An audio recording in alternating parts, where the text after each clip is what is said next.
Stadium in Blantyre in the ongoing TNM Super League.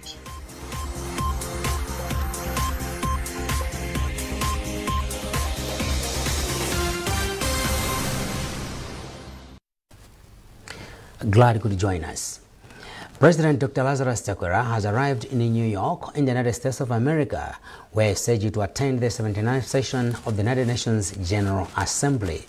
Dr. Chakwera will be joined by several other heads of state and government at the annual session, apart from having a series of meetings aimed at achieving development programs in Malawi. Maisosh Kadzula reports from New York.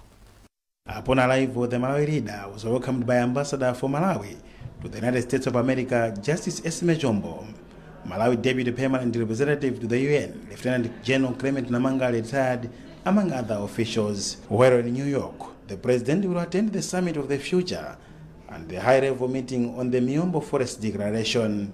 Dr. Chakwera will also attend the high-level meeting on antimicrobial resistance and deliver a national statement during the UNGA and general debate to mobilize global support for Malawi's developmental priorities. In addition, the Malawi leader will hold bilateral discussions with other heads of state and governments, leaders of international organizations, and investors, among others, to continue advancing Malawi's diplomatic relations and economic partnerships towards implementing agriculture, tourism, mining, ATM strategy, and achieving the United Nations Sustainable Development Goals, SDGs, by 2030. The President will also host the Malawi Partners Conference 2024, which will also bring together investors to discuss the future and long-lasting food security in Malawi.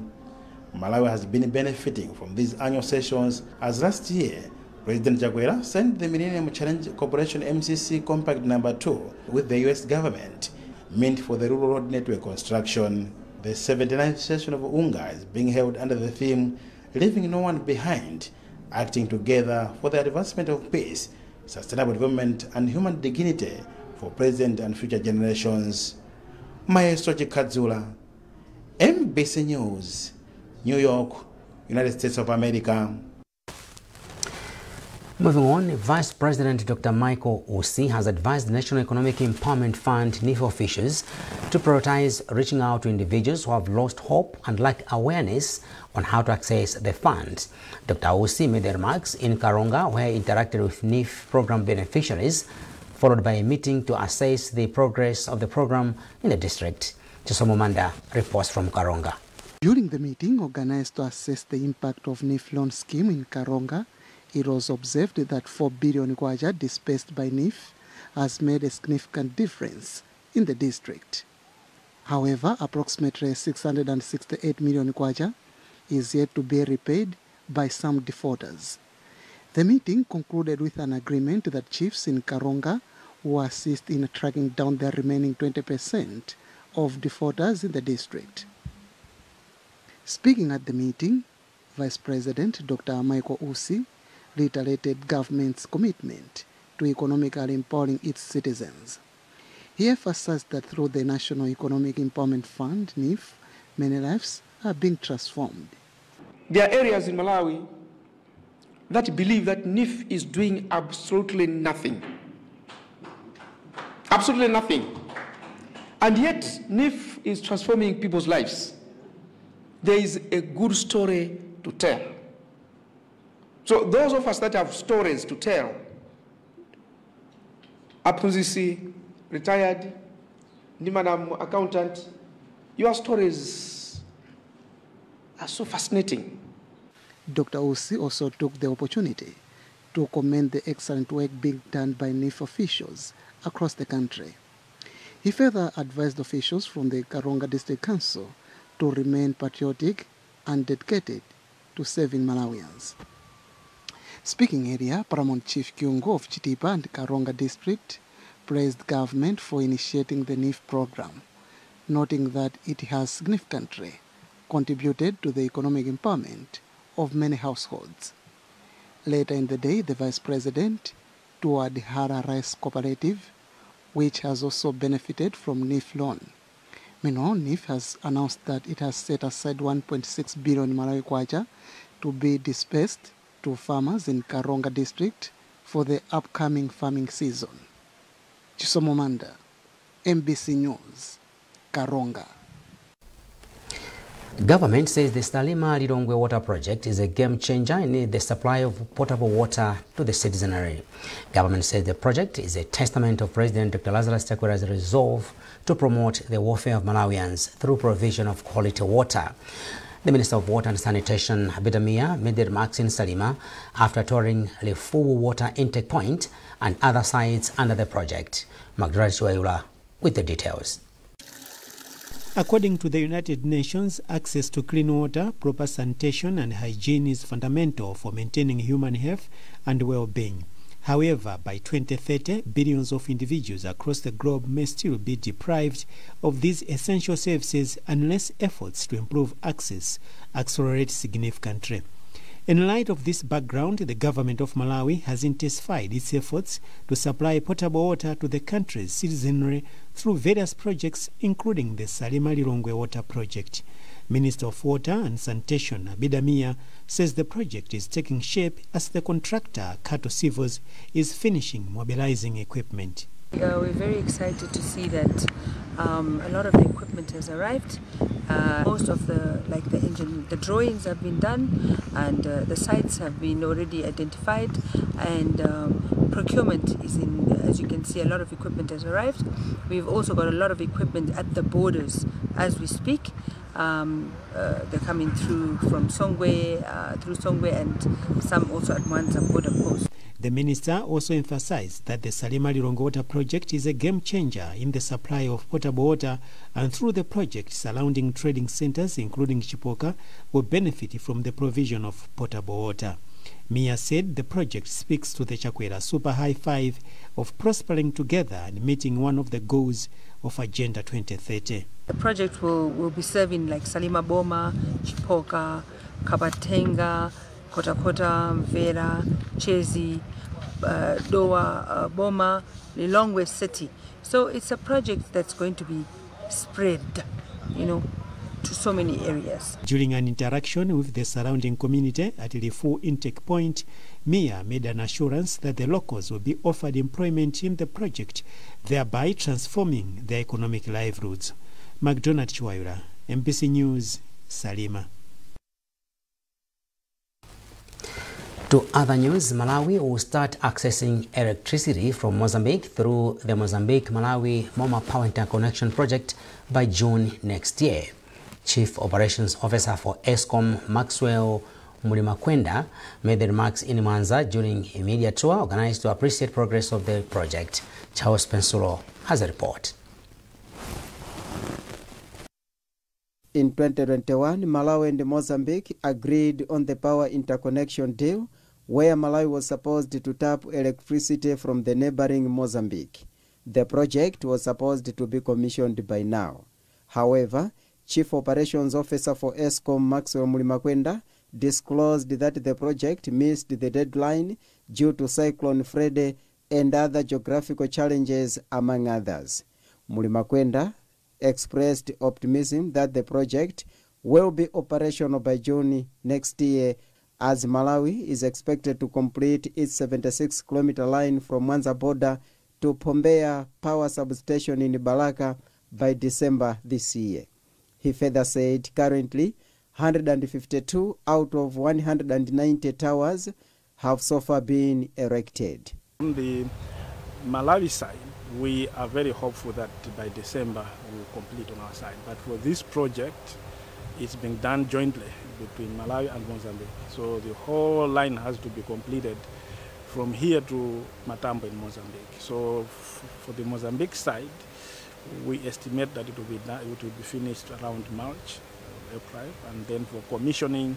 So we think that the entire project, we might start seeing power flowing around June. In his remarks, Minister of Energy Ibrahim Matola, who was on the tour, said once operational, the 50 megawatts electricity will improve Malawi's industrialization as well as wooing investors. May God bless His Excellency Dr. Lazarus Chakwera for his vision of having a strategy in his administration of ATM, smart agriculture, tourism, and mining. Many companies now are coming to start mining because there will be enough power. ESCOM is implementing the joint $127 million project with funding from the Malawi government, World Bank, European Union, and KfW.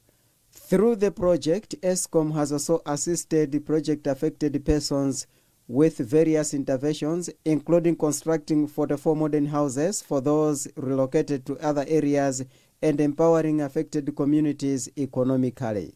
Charles Bensulo, MBC News, Mwanza. Remember, you are watching MBC News with me, Blessings Kanache, and my sign language interpreter is Savita Wirima. You can access all MBC digital platforms by scanning the QR code at the top right corner of your TV screen, or get the latest news by subscribing to our SMS services by dialing *364#. A reminder of our top stories. President Chakwera arrives in New York in the United States of America ahead of the 79th session of the United Nations General Assembly. Government allows the Stalima Lirongwe Water Project as a game changer in the provision of potable water to people in Lirongwe and the surrounding areas.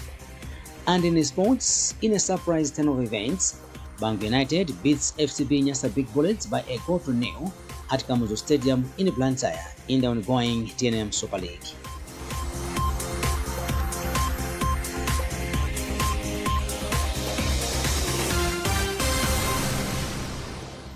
In Malawi, where the rhythm of life beats strong, there's a name that's been a beacon of trust for 7 decades. That name is Old Mutual. For 7 decades, we have stood beside you, weathering storms and celebrating triumphs. Since the opening of our first branch in 1954, we continue to help Malawians achieve their lifetime goals and dreams. 70 years of doing great things with Old Mutual.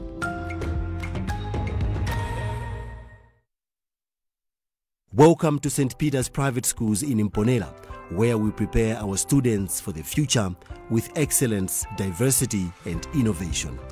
St. Peter's Private Schools in Mponela offers a wide range of academic programs that cater for the interests and abilities of our students. Our teachers are qualified, experienced, and dedicated to helping learners achieve their goals. We have 3 schools under St. Peter's Private Schools. We have a primary school, boys' secondary school, and a girls' secondary school at your disposal. Science and technology are crucial in today's world. We have audio-visual learning facilities, state-of-the-art laboratory, and a modern and well-equipped library. At St. Peter's Private Schools in Mponela, we also celebrate our diversity and our culture. We also prepare our students for the next stage of their lives. So what are you waiting for? Join us at St. Peter's Private Schools in Mponela today and discover your potential. St. Peter's Private Schools in Mponela.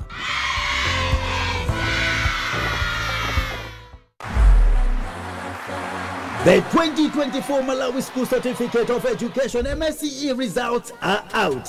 Guess what? The highest score in the entire country is 8 points. Yes, 8 points. And this student is from Maranatha Academy. I said Maranatha Academy, scored by Owen Jealousy. Amongst the girls, the highest across the country is Helen Tombozi from Maranatha Academy. Again. Congratulations! So why don't you get on board now on this journey to the top? Osakwera Yogukayai will remain yours truly. Maranatha Capital Boys Academy in Mponela, Maranatha Capital Girls Academy in Lilongwe, Maranatha Girls Academy and Maranatha Boys Academy in Blantyre. Register now while places are still available and be part of Malawi's only record-breaking school by contacting us on 0888 993 232, 0993 832 832 and 0991 276 273. Maranatha Academy. We set the pace, others follow.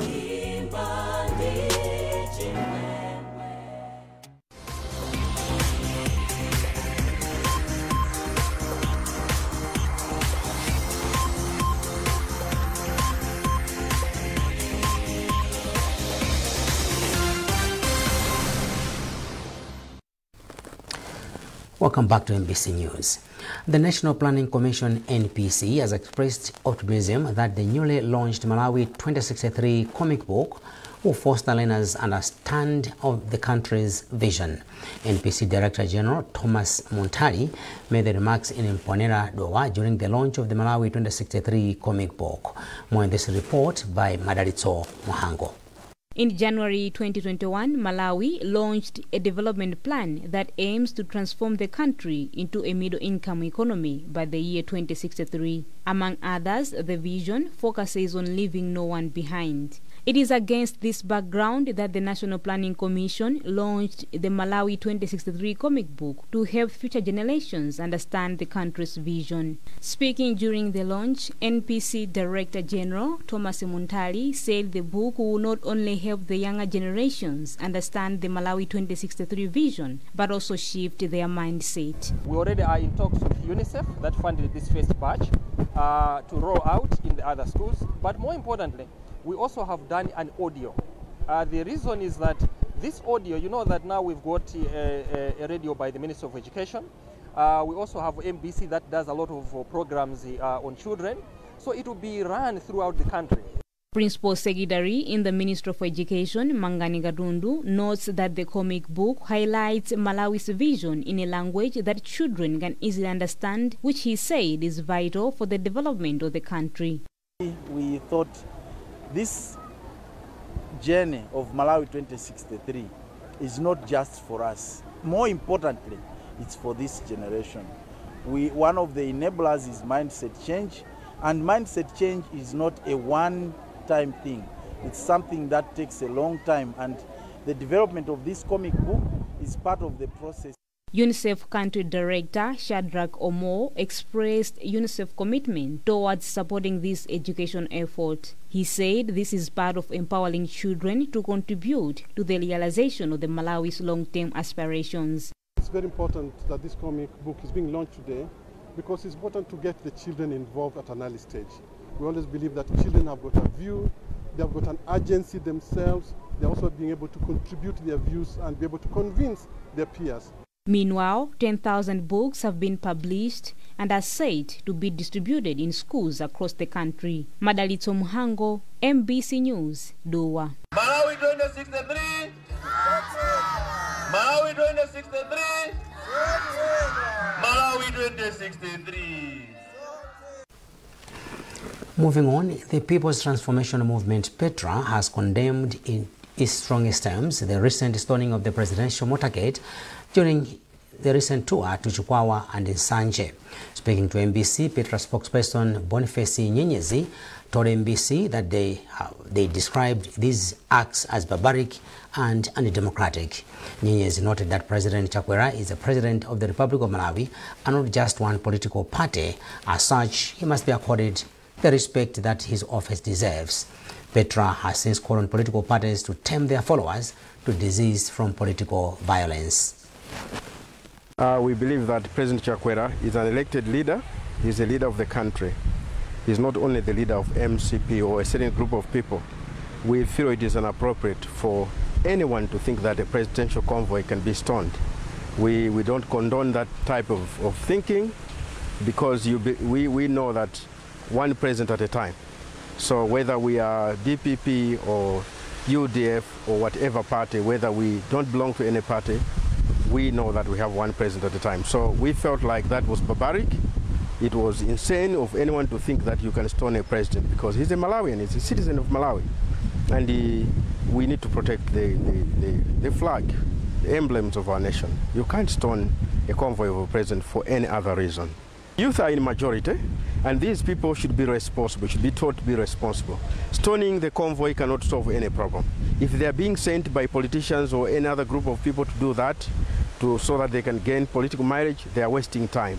We need to tell our youth to remember that they are the leaders of tomorrow, they have the energy, they have to learn politics as well, and they have to behave like citizens and not like barbarians. So that's the message that we have for the youth of Malawi. Let's now move on to sports. Bangwe All-Stars have today recorded a famous victory over FCB Nyasa Big Bullets, beating the Super League champions by a goal to nil. The match was played at Kamuzu Stadium in Blantyre, from where Norbert Jameson reports. It is indeed a famous win for Bangwe, which is their first over Bullets in 5 meetings. Before this win, Bangwe had not scored against Bullets. Under new coach Trevor Kajawa, Bangwe sat deep to catch Bullets on the break, and it really worked according to plan. Jameson Sawyer netted the precious goal on 71 minutes, and Bangwe stood firm at the back to register the biggest upset of the season this far. Bullets were the better side on the balance of play, pressed and probed, but all in vain. The win, which is only their 3rd of the season and the first away from home, takes Bangwe's tally to 15 points, but they remain second from bottom in the Super League.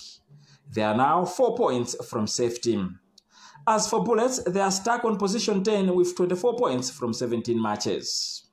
Elsewhere in the Super League, Kamuzu Barracks moved from position 6 to 3rd on the league, following a 2-0 victory over Chitipa United at Nankaka Stadium in Lilongwe. Norbert Jameson, NBC Sports. Well, on that note, we conclude this edition of NBC News. But before we go, a recap of our top stories.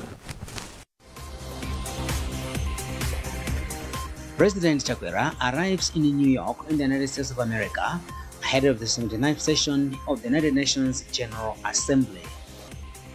Government allows the Salima Lilongwe Water Project as a game changer in the provision of potable water to people in Lilongwe and the surrounding areas. And in sports, in a surprise turn of events, Bangwe United beats FCB Nyasa Big Bullets by a goal to nil at Kamuzu Stadium in Blantyre in the ongoing TNM Super League.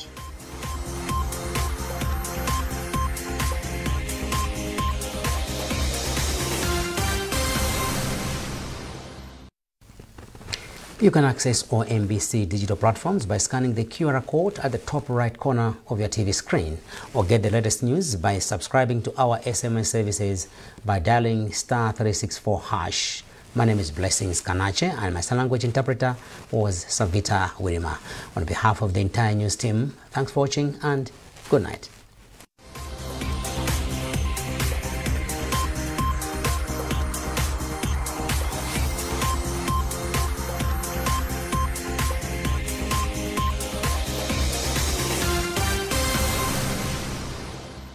In Malawi, where the rhythm of life beats strong, there's a name that's been a beacon of trust for 7 decades. That name is